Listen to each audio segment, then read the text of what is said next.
Hello' everyone, আজি আপোনালোকৰ বাবে লৈ আহিছোঁ এটা মাছৰ ভিডিঅ'। আজি আমাৰ পুখুৰীত মাছ ধৰিছিলে আৰু ভাবিলোঁ ভিডিঅ'টো আপোনালোককো দেখাওঁ, কেনেকৈনো মাছ ধৰিছে দেখাওঁ বুলি ভাবিলোঁ দেই। এইটো দেখিছেনে, এটা ডাঙৰ মাছ উঠিলে আৰু এইটো কি মাছ জানো, মই ইমান মাছ চিনি নাপাওঁ দেই। ডাঙৰ মাছৰ লগতে সৰু মাছো উঠিলে, সেয়াই সৰু মাছকেইটাও বুটলি থকা হৈছে দেই। এইফালে আমাৰ দেহা মানুহ দেখিছেনে, আৰু এইফালে ডাঙৰ মাছ এটা দেখিছেনে উঠাই থোৱা আছে এইফালে মোনাত।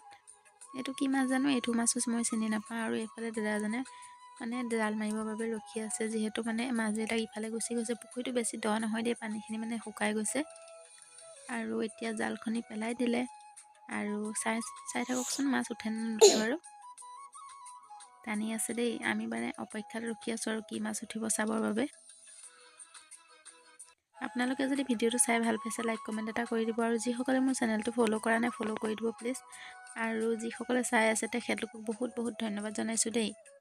এইফালে জালখনি টানি আছে, কি মাছ উঠিব বাৰু চাই থাককচোন আপোনালোকে। সেইটো মাছ দেখিছেনে, আহি গ'ল ডাঙৰ মাছ এটা। মাছ অকণমান আগৰ পৰাই ধৰি আছিলে দেই, মইহে অকণমান অহা দেৰি হ'ল, সেইবাবে উঠোৱা নেদেখিলোঁৱে ভালকৈ। আৰু এইটো মাছ উঠোৱা দেখিছিলোঁ, সেইটোকে ভিডিঅ' বনাই ল'লোঁ। আৰু এইফালে দেখিছেনে, দেউতাই মাছটো ভৰাই ল'ব এতিয়া মোনাত। যিহেতু মাছটো পুখুৰীটো দয়ে আছিলে, কিন্তু পানীখিনি শুকাই গৈছে বাবে তললৈকে আহিব পৰা হৈছে। সেইটো মোনাত আগতে এটা ধৰা হৈ গ'ল, সেইটোৰ লগতে এতিয়া ভৰাই থ'ব দুইটা মাছ। এইটো দেখিছে, এইটো বিকেট মাছ বুলি কৈছে, জানো কি মাছ হয়। আগৰটো ৰৌ মাছ নেকি, ৰৌ মাছ বুলি কৈ আছে। আৰু এইখিনি সৰু মাছ ধৰি লৈছে। এইটো দেখিছেনে, পুঠিকেইটা কিমান ডাঙৰ ডাঙৰ। আৰু এইকেইটা সৰু মাছ ধৰিলে দেই। আজিলৈ আহিছোঁ, বাই বাই।